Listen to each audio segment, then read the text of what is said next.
I'm Shahar Azani, and in the news, security escalation in Israel, including 2 attacks targeting bus stations in Jerusalem, resulting in dozens of injuries, some in critical condition, and the unfortunate murder of 16-year-old Aryeh Chopek of blessed memory.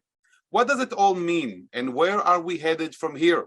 With me all the way from Israel is Avi Melamed, founder of the Inside the Middle East Institute. Avi is a former Israeli intelligence official, and he's a senior advisor on Arab affairs. He's an expert on current affairs in the Arab and Muslim world and their impact on the Middle East and Israel's geopolitical environments.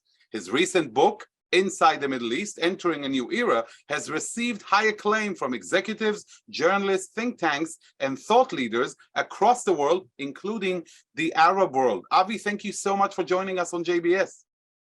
Shalom, Shachar. Thank you for having me. So first of all, let us just dive straight in. I want to ask you about the attacks in Jerusalem, targeting bus stops. In the collective memory, we all remember only a couple of decades ago, the Second Intifada, bombings and bus stops and on buses all over Israel. Do you see a return to that era? No, currently I don't see a return of that terrible scenario. There are different reasons for that. However, the attack that we witnessed is a little bit different than the one that we got used to, quote unquote, in the last couple of years in different aspects. But regarding your questions, whether we are going to witness a new wave of sort of a suicide bombers, I don't think that's the case. But also it depends what exactly is the nature of the challenge that we are dealing right now, specifically following that specific attack. So let's maybe touch upon the general situation. We have seen escalation in the security situation over the last few months. We've seen shooting attacks against soldiers. We've seen car ramming attacks. We've seen other attacks. How do you see the general geopolitical situation and the security escalations in the Palestinian arena, and specifically in Judea and Samaria at the moment? Well, Shachar, if we like to look at it through the Palestinian perspectives, the Palestinian arena, the Palestinians are in a very complex junction in many different ways. First, when you look at the Palestinian Authority that rules parts of what is known as the West Bank / occupied territories, Judea and Samaria, anyone can pick its own turn. It's clear that they are now in a very significant crossroads. Fatah, the major spine of the Palestinian Authority, is engaged with both inner power struggle. Everyone is looking to the day post Abbas, the Palestinian president. And in addition to that, Fatah, like Hamas, who controls Gaza Strip since 2007, both major Palestinian players are very much disliked by many Palestinians. There is a lot of criticism and alienation of many Palestinians of both the major Palestinian leadership. Adding to that is kind of like a growing impact of social media impacts like the TikTok, for example, that actually also stirs or fuels additional, I would say, bursts of violence in different places in the West Bank. Hamas and Islamic Jihad in Gaza Strip obviously has an interest to further fuel the flames in the West Bank. And then one other thing in that context of the inner political power within Fatah over the legacy of the President Mahmoud Abbas, one of the major concerns is that what we see today, there are camps or local areas of domestic powers scattered in different parts of the West Bank. And each and every one of them is actually related in one way or another to a different figure or different camps within Fatah. And the major challenge on top of all that is the fact that, unfortunately, there is a lot of weapon out there in the West Bank. There is no lack of finances. There is a lot of weapon. That combination of political power, confusion on a level of a national or inability of making any kind of like national level decision of the Palestinians, together with the power struggle, the political power struggle, the scatter of weapons, and the availability of weapons. This is a combination that is very disturbing and concerning and has to be followed very closely. It's follow closely, which is a great reason to talk to you, not just now, but continuously to listen to these updates. But I want to ask you, from listening to you, I hear a situation in which Israel could be in the middle of those internal Palestinian battles, where Israel is not the main character, but it suffers the results of these internal squabblings within the Palestinian leadership. Is that the case? Shahar, yes, absolutely. Just starting for the very same simple reason that we are here. We are sharing more or less the same arena. Obviously, the ramifications, the developments, the trends within the Palestinian territories obviously has an enormous impact on the Israeli situation. That's one of the major reasons why the Israeli establishment, particularly the intelligence and security establishment, are very much concerned and looking very closely at the situation in what's going on in the West Bank. Remind us all, I mean, Ramallah, the center of the Palestinian Authority, is literally rubbing shoulder with Jerusalem. We are talking about no physical distances. In many aspects, both Israelis and Palestinians, and particularly when we talk about Israeli government and Palestinian Authority, are intertwined in the sense of like they have all kind of like relationship going on in different aspects. So in the end of the day, if something is happening over there in the Palestinian territories, it immediately impacts what's going on in Israel. It's inevitable.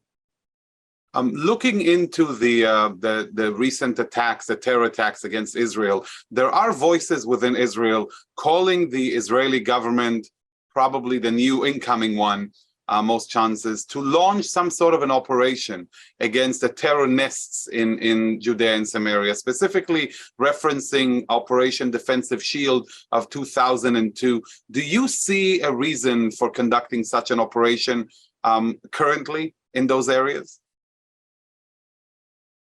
No, I think it will be a mistake given to what I said earlier. Look, I think that if Israel will launch such a counter operation, it will play directly to the hands of the people who perpetuate the attacks in Jerusalem and other factors who has a lot of interest in further fueling the flame, like the Iranians, for example. We know that the Iranians are trying very hard also to put their hands in the Palestinian territories in the West Bank.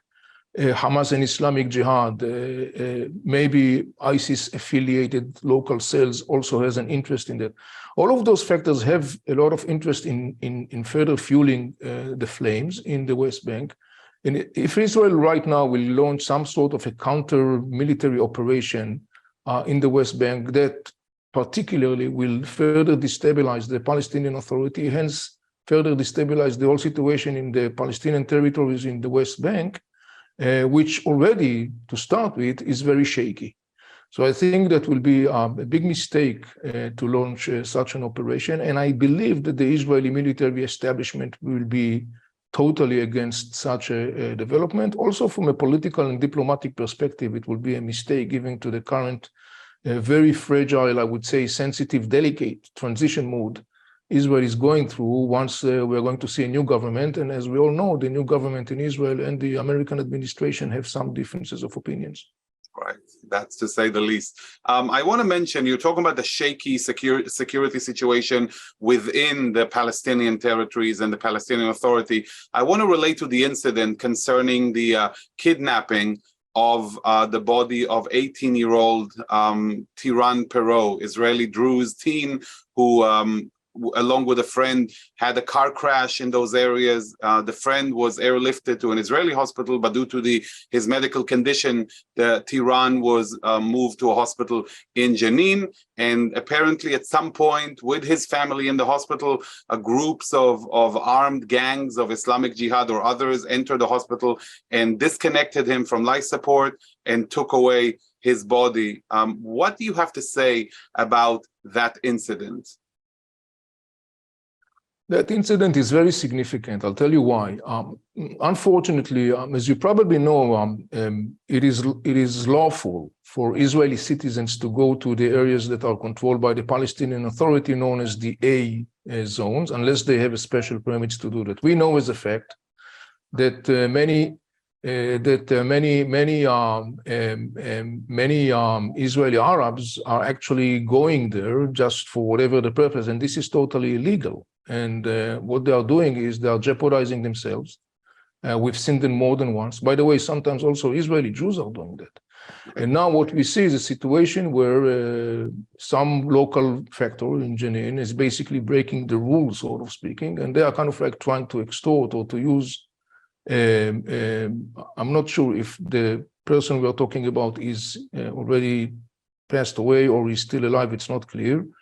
To the best of my knowledge, he passed away, but I don't know for sure about it. Just the same, it is a situation where when you think about the scale of this phenomenon, and if it's something that can be duplicated, quote unquote, that results in an endless chain of potential flammable situation. Because right now, when we're dealing with that specific episode, we have to look at it from different perspectives.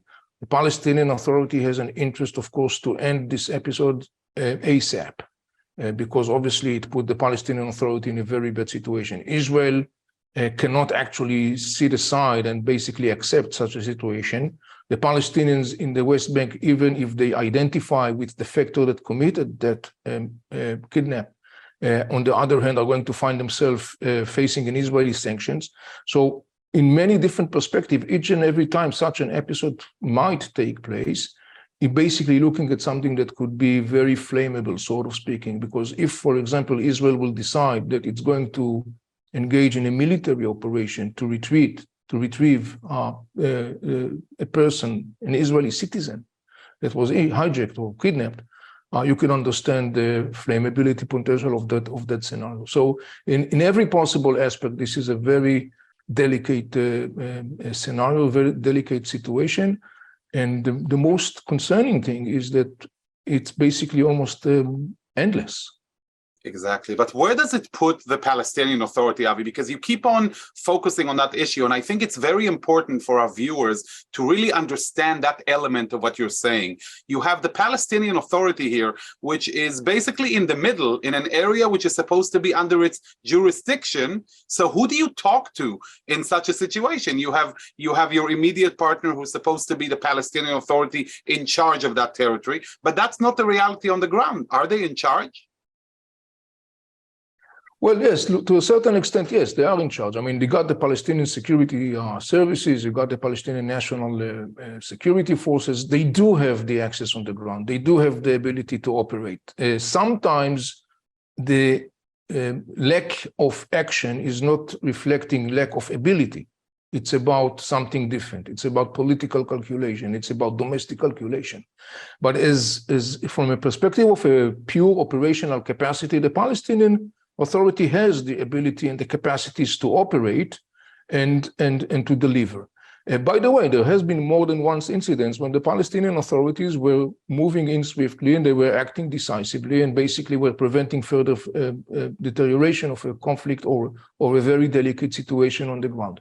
But on the other hand, given to what I said before, talking about the sensitivities and the fragile situation currently the Palestinian Authority is, and particularly Fatah, talking about the growing discontent and criticism within the Palestinian street, talking about the growing popularity of these local sort of like semi-militias that are operating in Nablus or Jenin or Hebron and other places that are controlled by the Palestinian Authority.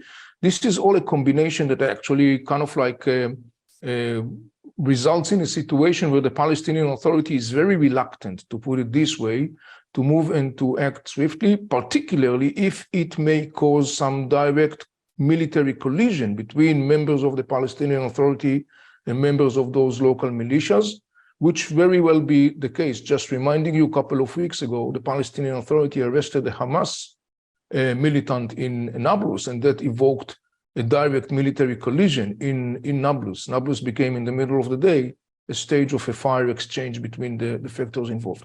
So, on the one hand, yes, the Palestinian Authority has the ability, has the capacity. In previous situations, it also performed its ability to deliver.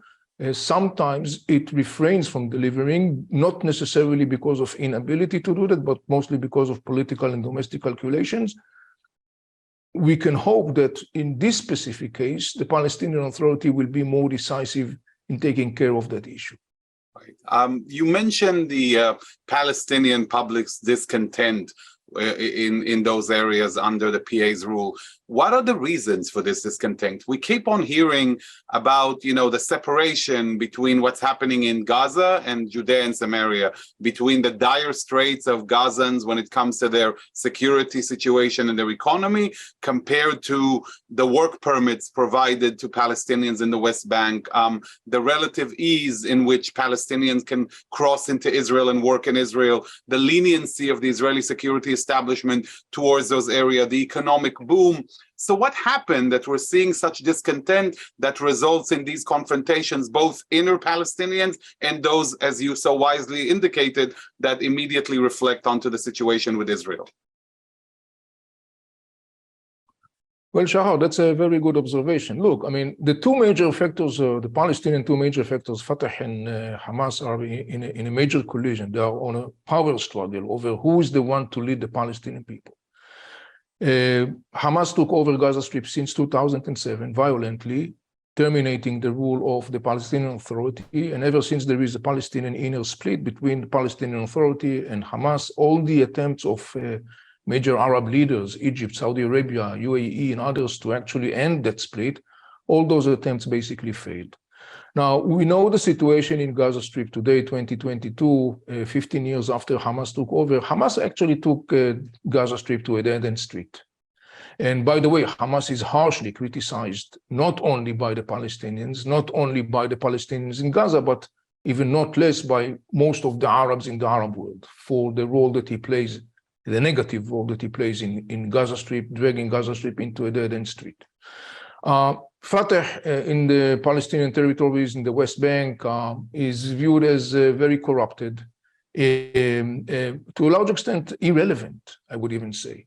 But this is only one part of this whole story, meaning one major segment of the discontent of the Palestinians is indeed their feeling of disappointment with their leadership, because their leadership definitely failed to lead them somewhere which may be done or viewed as something that is positive.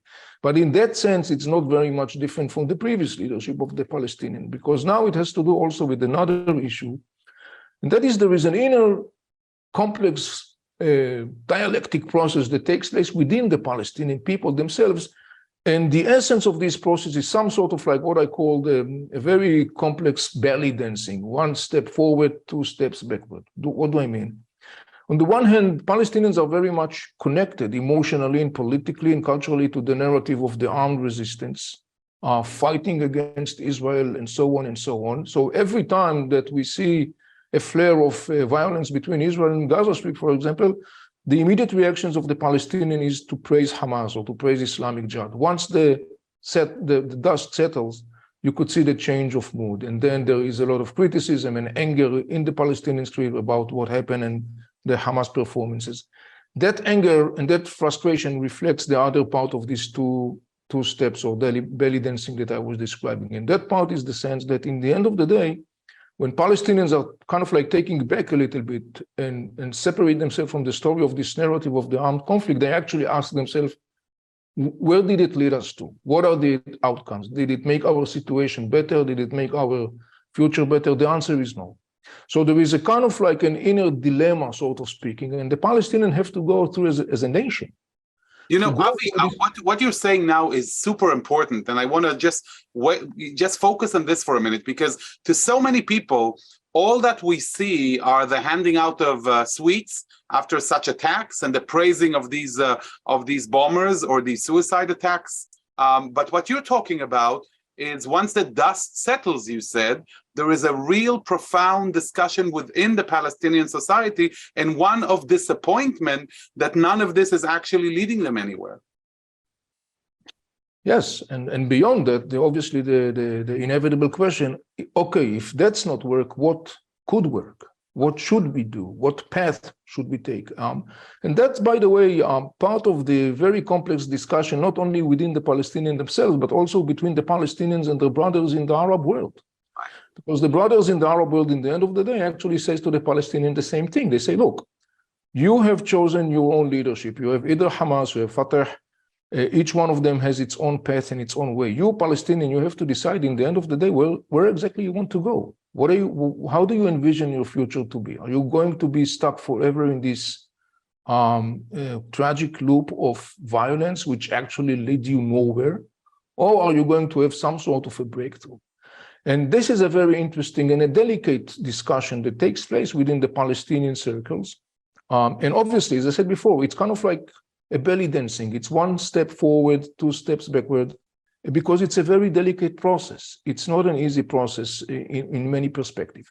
But I think that we should be aware of that process, because one of the potential ramifications of such process is that we may witness a reconfiguration of the political map of the Palestinians, in the sense that we may witness the emergence of a new political body. Beyond Hamas and Fatah. Beyond Hamas and Fatah, maybe a combination of Hamas and Fatah, maybe some sort of a body that will adopt and endorse some aspects of those two ideologies, of those two organizations. But I think that I would not be wrong if I would say that the general atmosphere, looking at the Palestinian perspective inside the Palestinian discussion, is that something has to change. Something must be changed, because continuing this endless loop is very frustrating, and in the end of the day, leading nowhere. You know, I'm always saying, Shahar, that talking currently, I'll say something about Israeli society. I think that in Israeli society, we have learned in course of time that military might has limits. Might generally has limits. And this is a painful process that Israeli society has been, and to a certain extent, some components of Israeli society are still going through. I would say that a similar process starts to take place within Palestinian circles. The discussion is still yet very hesitant and very preliminary, but it's there. And it's a very interesting process to follow and to watch.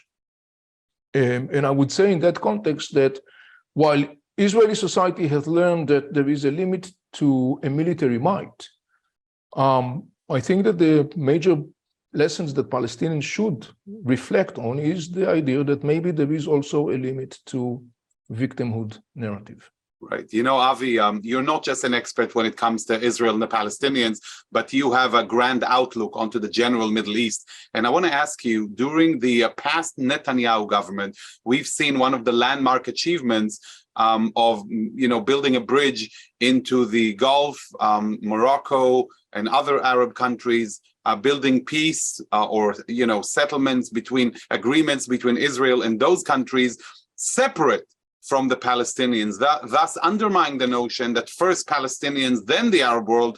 Netanyahu came along with Trump and said Arab world and then Palestinians if they're interested in joining. This must have been very frustrating for Palestinians. The question is, do you see a potential for a continuation of such process now with the establishment of another Netanyahu government soon, vis-a-vis, shall we say, Saudi Arabia? Or are we going to see going back to the old equation of Palestinians first? How do you see that process moving forward? Well, Shahar, just a general framing, the Abraham Accords that you refer to, actually, it didn't happen overnight. The Abraham Accords is actually a point of time where we witnessed accumulation of process. Some of that process took decades. Right. That led to the point of the Abraham Accord. One of the major factors that fueled the Abraham Accord, not the only one, but one of the major one, was the sense of disappointment and fatigue in the Arab world vis-a-vis the Palestinian politics. That was one of the major things that fuels that. It's important to know that. And for us professionals who have been following this process, it was not very surprising. Now, regarding your question, let's focus for a minute in the Gulf. Currently, Israel has a peace treaty with the United Arab Emirates. Israel has a peace treaty with Bahrain. Israel has actually an open dialogue channels with Oman and Qatar. We have for the first time, you know, flights coming out of Israel, direct flights between Israel and Qatar. Correct. I mean, you know, football brings people together. Right, exactly. Israel has an ongoing, I would say, pragmatic dialogue with the Saudis. My assessment is, as it was 2 years ago, and up until now it was accurate. I said, look, I don't see the Saudis joining informally to sign an agreement with Israel, not in the visible future. I don't see Oman and Qatar doing that as well, for the practical reason that they already have, to a large extent, an ongoing relationship with Israel. From their perspective, currently there is no special incentive to make this thing formally, sort of speaking. And, you know, it's interesting because in the discussion in the world talking about this, many times the word that comes across is normalization. Right. You probably are familiar with it. Many people in the Arab Gulf states, at least those who are definitely not against the idea, they don't really call it normalization, they are calling it realization. Basically what they're saying is, okay, it used to be beyond the sea, now it's in front of the sea. But I don't see Oman or Qatar or the Saudis formally joining to such a frame, at least not in the visible future. In Kuwait, there are a very strong sentiment of anti-Israel. So Kuwait would be, in my estimation, the last one to actually jump into the wagon when it's going to happen, if it's going to happen. Kuwait has a significant anti-Israel sentiment, in spite of the fact that when Saddam Hussein of Iraq invaded Kuwait, it was Yasser Arafat who supported Saddam Hussein and the Palestinians. And, you know, those of us young enough to remember how many Palestinian workers have been banished in spite of that.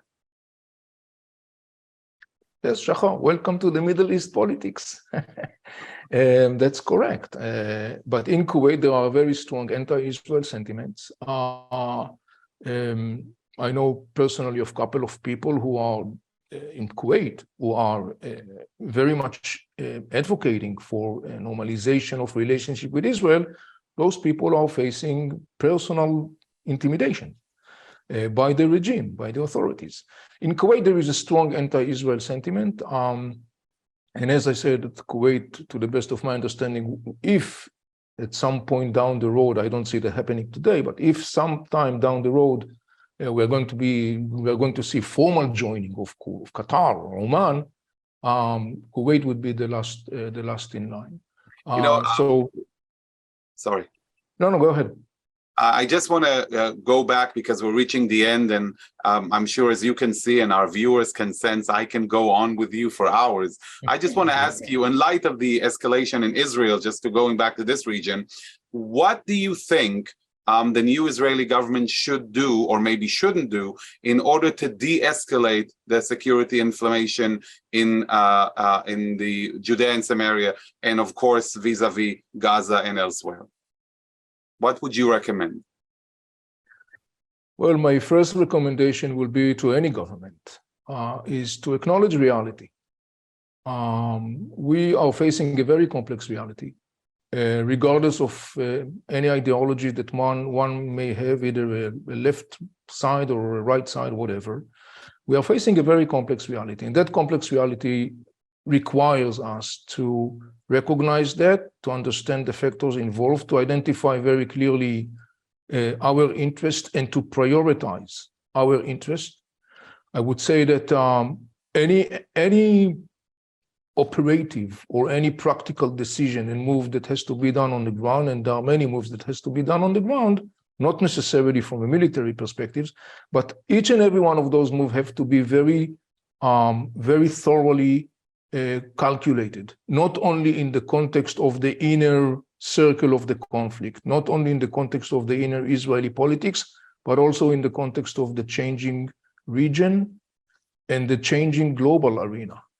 In other words, what I would say to any government is that it is times and eras and circumstances that call for a very deep, thorough, very cautious, calculated thinking about what you are going to do and what you are not going to do.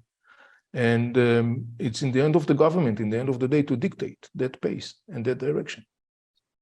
Incredible. Avi, I can't thank you enough for your profound insights and analysis, and for all that you do for Israel, and to make us all understand better the geopolitics of the region. I, for sure, have learned a lot from you in the course of this short conversation, and I'm looking forward to having you many more times in the future. I'm just praying and hoping that we see no more of these horrible sights in Israel, and we all took note of what you just said: acknowledge reality, prioritize, and act in a calculated manner. Very wise words from a very wise man. Thank you, Avi.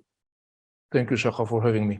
Thank you. Shalom. And thank you all of our viewers for watching. For JBS, I'm Shahar Azani. Until next time, shalom and lehitraot.